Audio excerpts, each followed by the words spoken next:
વાર્તાનું નામ છે રાજા સુપરકણો। મેં આ વાર્તાના વડલામાંથી લીધેલ છે, જેમના લેખક ગીજુભાઈ બધેકા છે। તો તમે મને શાંતિથી સાંભળશો તેવી મારી નમ્ર વિનંતી। એક મોટું નગર હતું। એ નગરમાં એક રાજા રાજ્ય કરતો હતો। રાજાને જંગલમાં ફરવાનું અને પ્રાણીઓને રમાડવાનું બહુ જ શોખ। એ તો અવારનવાર જંગલમાં ફરવા જાય। તો રાજાને એક દિવસ સસલા રમવા જવાનું મન થયું, એટલે પછી તેને સૈન્ય તૈયાર કર્યું અને સિપાહીને લઈને જંગલમાં સસલા રમાડવા નીકળી પડ્યા।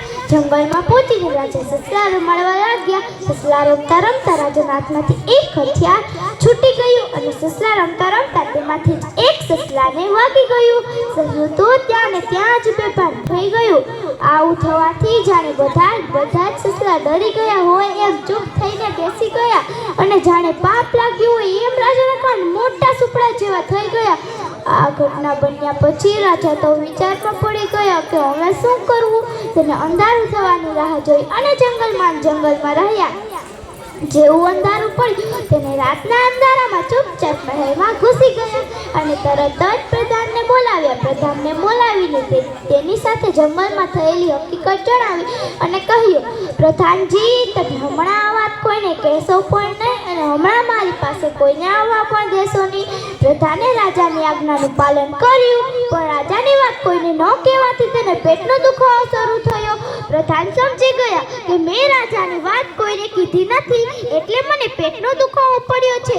જ્યાં સુધી હું રાજાની વાત કોઈને કહીશ નહીં ત્યાં સુધી મને પણ પેટનો દુખાવો રહેશે। પ્રધાન તો મૂંઝવણમાં મુકાઈ ગયા। અંતે પ્રધાને વિચાર્યું કે હું કોઈ આ વાત માણસને તો નહીં કહું, પણ ઝાડને તો કહી જ દઉં ને। ઝાડને કહેવાથી મારો પેટનો દુખાવો પણ મટી જશે અને ઝાડ થોડું બીજા કોઈને કહેવાનું છે એમ કહીને તે ઝાડ પાસે જઈને બોલ્યા, રાજા સસલા રમવા જાય, ભૂલથી હથિયાર છૂટી જાય, સસલા ભાઈને વાગી જાય, રાજાજીને સજા થાય, કાન તેના મોટા થાય। થોડા દિવસ વીતી ગયા। પ્રધાનના પેટના દુખાવો મટી ગયો અને રાજાના મહેલમાં નવા બનીને વાજિંત્રો આવ્યા। રાજાએ બધા જ વાજિંત્ર વગાડવાનું કહ્યું। જેવા વાજિંત્રો વગાડવા જાય તેમાંથી જે અવાજ આવ્યો, રાજા સુપર કર્યો છે, રાજા સુપર કર્યો છે। તબલા વગાડવા જાય તો તબલા વારંવાર જોરથી ગાવા લાગ્યા। તો પછી સારંગી વગાડી તો સારંગી ઝીણા સુરે લલકારવા લાગી, તને કોને કીધું, તને કોને કીધું। તો પછી ઢોલકી વગાડી તો ઢોલકી ઊંચી નીચી થઈ ઢબક ઢબક બોલવા લાગી, પ્રધાનજીએ, પ્રધાનજીએ। રાજા સમજી ગયા। તેને પારાવાર પસ્તાવો થયો। એ ભવિષ્યમાં ક્યારેય કુદરતી વસ્તુને હાનિ ન પહોંચાડે એવો એને નિયમ લીધો। આ નિયમ લીધા બાદ થોડા દિવસમાં રાજાના કાન પહેલા જેવા થઈ ગયા। રાજા ખૂબ ખુશ થઈ ગયો। તેને તે દિવસથી જંગલના પ્રાણીઓ માટે સૈનિક નિમ્યા અને સૂચના આપી કે કોઈ જંગલના પ્રાણીઓને હેરાન ન કરે એની જવાબદારી તમારી।